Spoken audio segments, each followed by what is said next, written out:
नमस्कार, बहुत स्वागत है आपका ओंकार न्यूज में। मैं हूं आपके साथ ज्योति यादव। तो बुलेटिन की शुरुआत करेंगे मध्य प्रदेश की छत्तीसगढ़ की खबरों के साथ। शिवपुरी का माधव राष्ट्रीय उद्यान कभी बाघों के लिए जाना जाता था, लेकिन पिछले 27 सालों से यहां बाघ अपना अस्तित्व खो चुके हैं। अब यहां बाघों को बसाने के प्रयास चल रहे हैं और वहीं आपको बता दें कि 5 बाघ लाए जाने हैं, जिनमें से 2 बाघ आज सीएम शिवराज सिंह और केंद्रीय मंत्री ज्योतिरादित्य सिंधिया ने माधव राष्ट्रीय उद्यान में छोड़े हैं। इसके बाद बाघ मित्रों से भी दोनों ने संवाद किया। यहां के बाद सीएम शिवराज सिंह और ज्योतिरादित्य सिंधिया रोड शो करते हुए मुख्यमंत्री लाडली बहना संवाद कार्यक्रम में पहुंचे, जहां पर कार्यक्रम में वन मंत्री विजय शाह, मंत्री यशोधरा राजे, मंत्री विजेंद्र सिंह यादव और मंत्री सुरेश राठखेड़ा और प्रदेश अध्यक्ष वीडी शर्मा भी मंच पर मौजूद रहे। वहीं केंद्रीय मंत्री सिंधिया ने मंच से सीएम और प्रधानमंत्री का बाघ लाने के लिए धन्यवाद किया और साथ ही साथ सिंधिया ने पूर्व केंद्रीय मंत्री कैलाशवासी माधवराज राव सिंधिया की जयंती पर बाघ लाने के लिए भी धन्यवाद किया है। इसके अलावा 270 करोड़ को विकास कार्यों की भी घोषणा की है। सीएम ने लाडली बहनों से संवाद करते हुए कहा कि इस योजना के लिए 25 मार्च से आवेदन भरे जाएंगे, जिसके लिए हर गाँव में शिविर लगाए जाएंगे और बहनों को कहीं भटकने की जरूरत नहीं पड़ेगी। मंच से सीएम ने राजमाता सिंधिया और माधव राव सिंधिया को भी याद किया। इसके साथ ही सीएम ने माधव राष्ट्रीय उद्यान को टाइगर प्रोजेक्ट में भी शामिल करने की घोषणा की।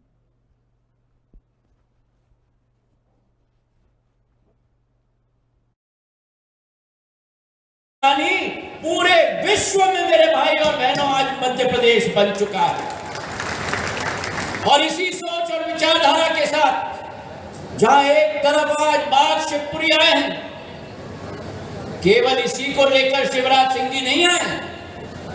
270 करोड़ रुपए की विकास को प्रगति की योजना है। जैसी मेरी आज्ञा ने कहा, पिछले बार नगर निगम शिवपुरी को बनाया, आज शिवपुरी के लिए बाघ। इसके अतिरिक्त हमारे क्षेत्र में करेरा से भितरवार का मार्ग 31 किलोमीटर का, सिंह निवास से खुरई का मार्ग 27 किलोमीटर का, बडोरा गोरा से पिछोर का मार्ग और पिछोर से बसाई का मार्ग 72 किलोमीटर का, 240 करोड़ रुपए के सड़कों की सौगात लेकर भी शिवराज सिंह जी आज हमारे समक्ष आए। मेरी बहनों और भाइयों, आज मध्य प्रदेश के लिए, आज शिवपुरी के लिए एक ऐतिहासिक दिन है।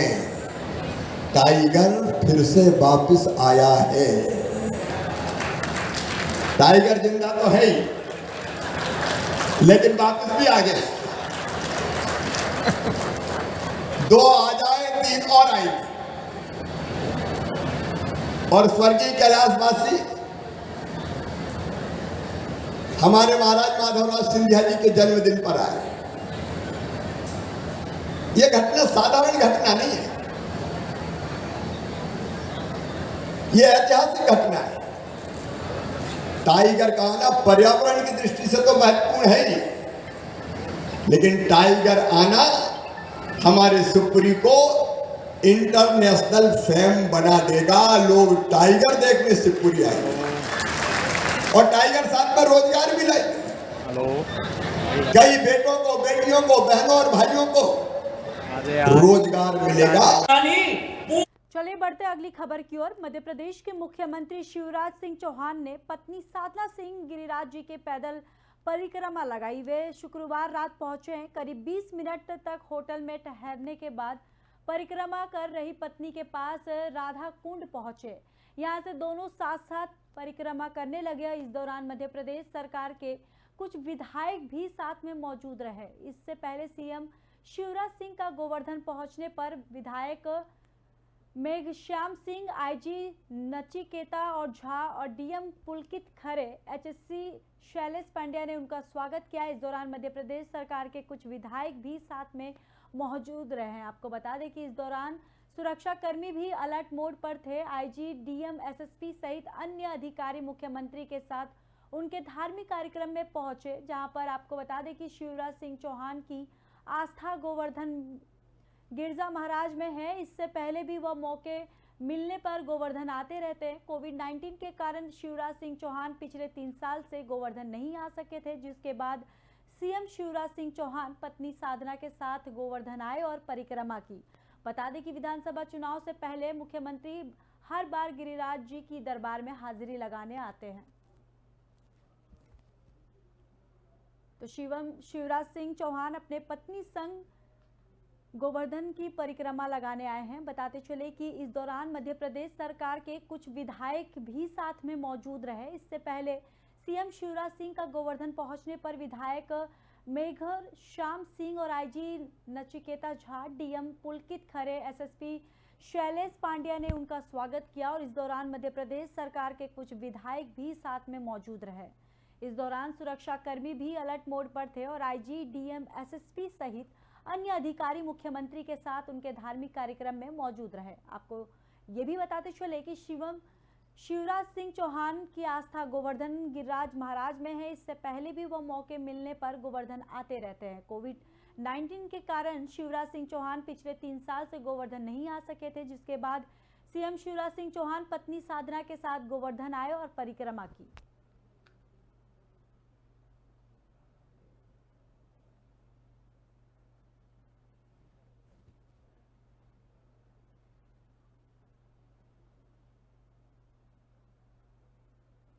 तो वहीं छत्तीसगढ़ किसान यूनियन जिला धमतरी और राजनीतिक संगठन के द्वारा ग्रीष्मकालीन फसल के लिए गंगरेल बांध से पानी देने की मांग को लेकर गंगरेल बांध में प्रदर्शन किया।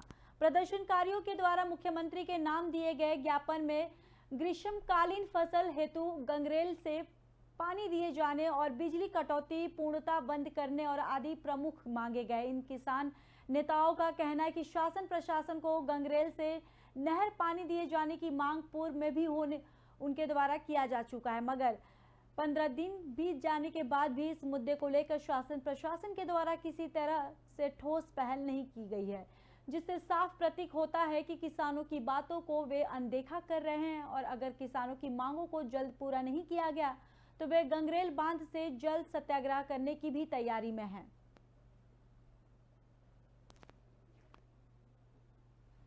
तो बता दें कि छत्तीसगढ़ किसान यूनियन जिला धमतरी गैर राजनीतिक संगठन के द्वारा ग्रीष्मकालीन फसल के गंगरेल बांध से पानी देने की मांग को लेकर गंगरेल बांध में प्रदर्शन किया, जहां पर प्रदर्शनकारियों के द्वारा मुख्यमंत्री के नाम दिए गए और ज्ञापन में ग्रीष्मकालीन फसल और गंगरेल से पानी दिए जाने और बिजली कटौती बंद करने और भी प्रमुख ऐसे मांगे हैं। इन किसान नेताओं का कहना है कि शासन प्रशासन को गंगरेल से नहर पानी दिए जाने से मांग पूर्व में भी उनके द्वारा की जा चुकी है, मगर 15 दिन बीत जाने के बाद भी इस मुद्दे को लेकर शासन प्रशासन के द्वारा किसी तरह से ठोस पहल नहीं की, जिसके साफ प्रतीक हो रहा है कि किसानों की बातों को वे अनदेखा कर रहे हैं और अगर किसानों की मांगों को जल्द पूरा नहीं किया गया तो वे गंगरेल बांध में जल्द सत्याग्रह करने का तैयारी में है।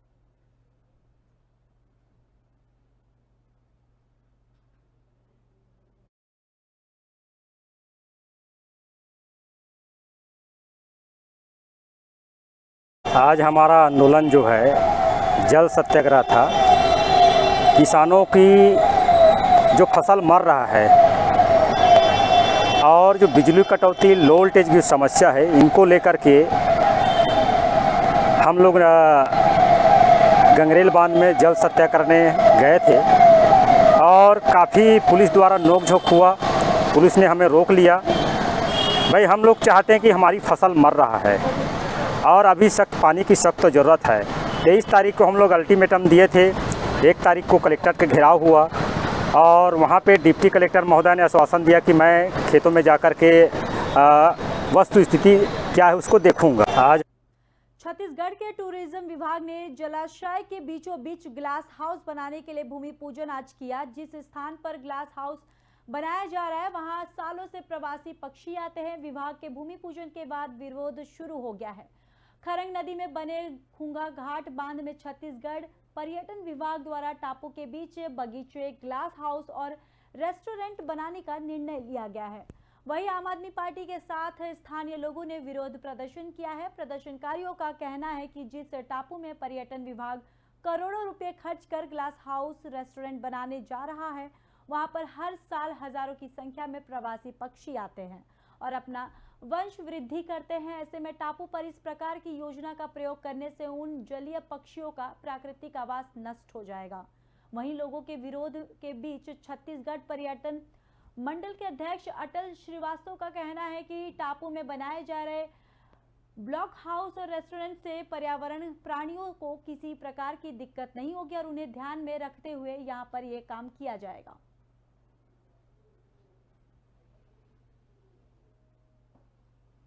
तो बता दें कि जलाशय के बीचों बीच ग्लास हाउस बनाने के लिए भूमि पूजन आज किया गया और जिस स्थान पर ग्लास हाउस बनाया जा रहा है वहां सालों से प्रवासी पक्षी आते हैं। विभाग के भूमि पूजन के बाद विरोध शुरू हो गया है, जहां खरंग नदी में बने घूंटा घाट बांध में छत्तीसगढ़ पर्यटन विभाग द्वारा टापू के बीच बगीचे ग्लास हाउस और रेस्टोरेंट का बनाने का निर्णय लिया गया है। और वहीं आम आदमी पार्टी के साथ स्थानीय लोगों ने भी विरोध प्रदर्शन किया। विरोध प्रदर्शनियों का कहना है कि जिस टापू में पर्यटन विभाग करोड़ों रुपए खर्च कर रहा है वहां पर ग्लास हाउस रेस्टोरेंट बनाने जा रहा है। वहां पर हर साल हजारों की संख्या में प्रवासी पक्षी आते हैं और अपना वंश वृद्धि करते हैं। ऐसे में टापू पर इस तरह की योजना का प्रयोग करने से उन जलीय पक्षियों का प्राकृतिक आवास नष्ट हो जाएगा।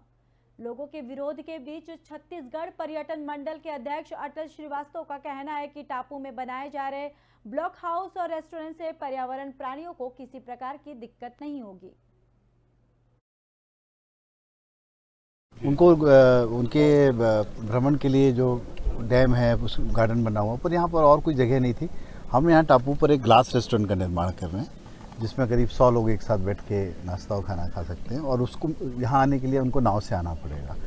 ये करीब 3 करोड़ की लागत से टूरिज्म डिपार्टमेंट इसको बना रहा है, इरिगेशन डिपार्टमेंट इसका कंस्ट्रक्शन कराएगा।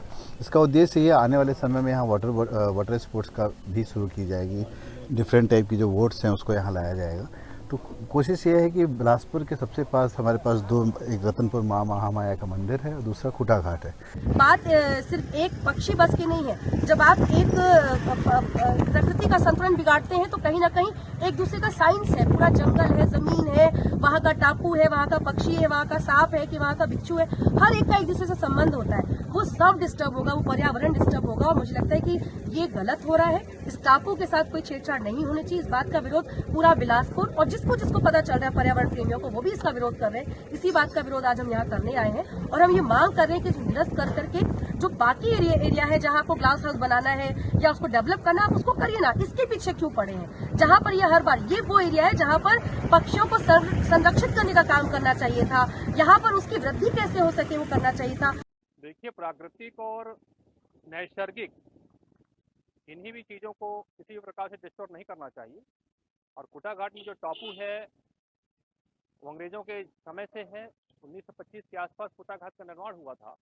यदि वो टापू अनुपयोगी होता, यदि किसी काम का ना होता, तो अंग्रेज उसे इस तरीके से सुरक्षित क्यों रखते?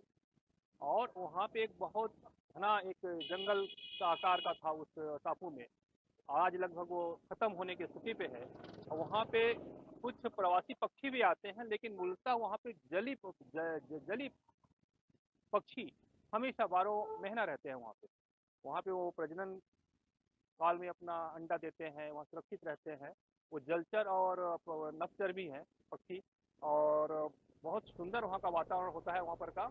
उनको उनके तो वहीं छुरिया वनांचल क्षेत्र में विद्युत की समस्या से किसानों में नाराजगी देखी जा रही है। वनांचल क्षेत्र के 25 गांव लोग विद्युत मंडल का घेराव करने पहुंचे, जिसे किसान आक्रोशित हो गए और भारी धूप में सड़क में बैठ गए। और किसानों का कहना है कि सड़क में कोई बात नहीं होगा, जो बात होगा विद्युत मंडल के ऑफिस में होगा।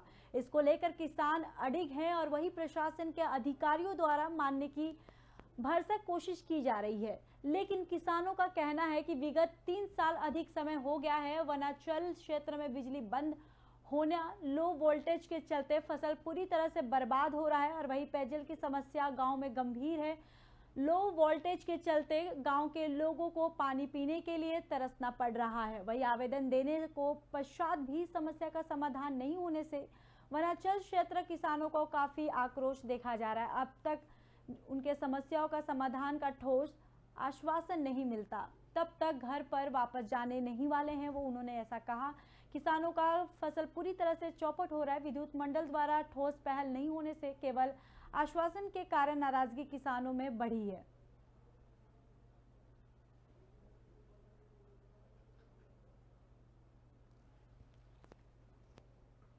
तो आपको बता दें कि बिजली विद्युत के खिलाफ किसानों का आक्रोश बढ़ा है। आपको बताते चले कि विद्युत मंडल के ऑफिस में उन्होंने कहा कि बात होगी और इसको लेकर किसान अडिग भी हैं। प्रशासन के अधिकारियों द्वारा मनाने की भरसक कोशिश की जा रही है, लेकिन किसानों का कहना है कि 3 साल से अधिक समय हो गया है। वनांचल क्षेत्र में बिजली बंद होना, लो वोल्टेज के चलते फसल पूरी तरह से बर्बाद हो रहा है।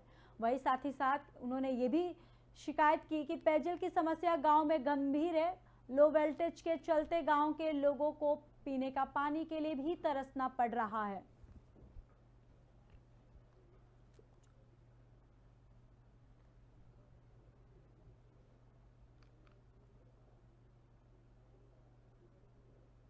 तो वहीं बदनावर एक्सीडेंट होने के घंटों बाद घायल व्यक्ति को लो एम्बुलेंस नहीं पहुंची है, जिसके कारण प्रहलाद पिता पदम सिंह उम्र 32 साल निवासी धूतवाल ने उपचार के अभाव में दम तोड़ दिया। उस समय रहते आदिल घायल हो गया है। बताते चले कि हॉस्पिटल ले जाते समय शायद घायल की जान बच सकती है। वही आपको बताते चले कि राजपूत करनी सेना प्रदेश अध्यक्ष महिला इकाई ममता शेखावत द्वारा मुख्यमंत्री के नाम एसडीएम मेघा पावर को ज्ञापन दिया गया और न्यायिक जांच की मांग की गई है।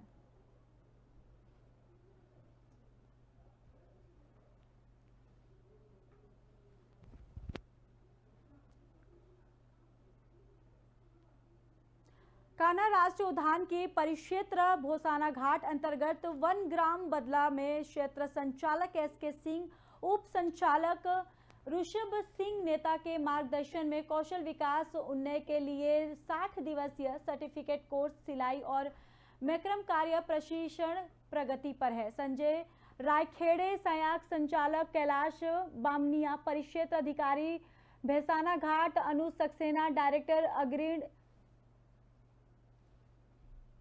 बताते चले कि इंडिया की वेबसाइट पर 1 ग्राम के सदस्यों का भी फायर अलर्ट रजिस्ट्रेशन किया गया है, जिससे वन क्षेत्र में आग चलते रजिस्टर मोबाइल पर संदेश आएगा और अग्नि रोकथाम से आसानी होगी और अंत में वो वन अमले द्वारा जंगल में आग न लगाने की भी विशेष विनती की जाएगी।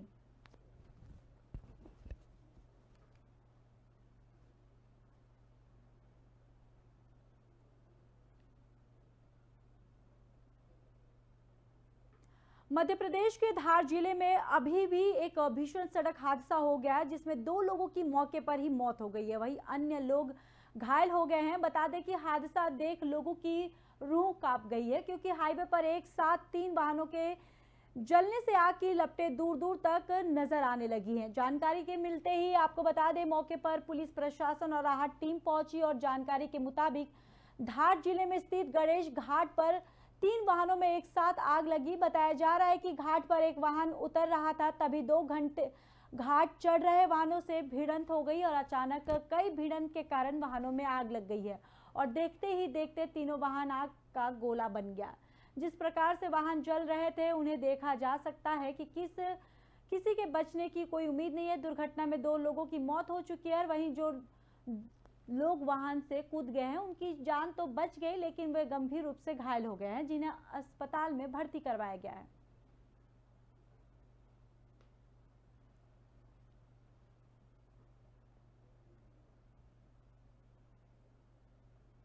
तो फिलहाल खबरों में इतना ही। बाकी खबरों के लिए देखते रहिए ओंकार न्यूज़।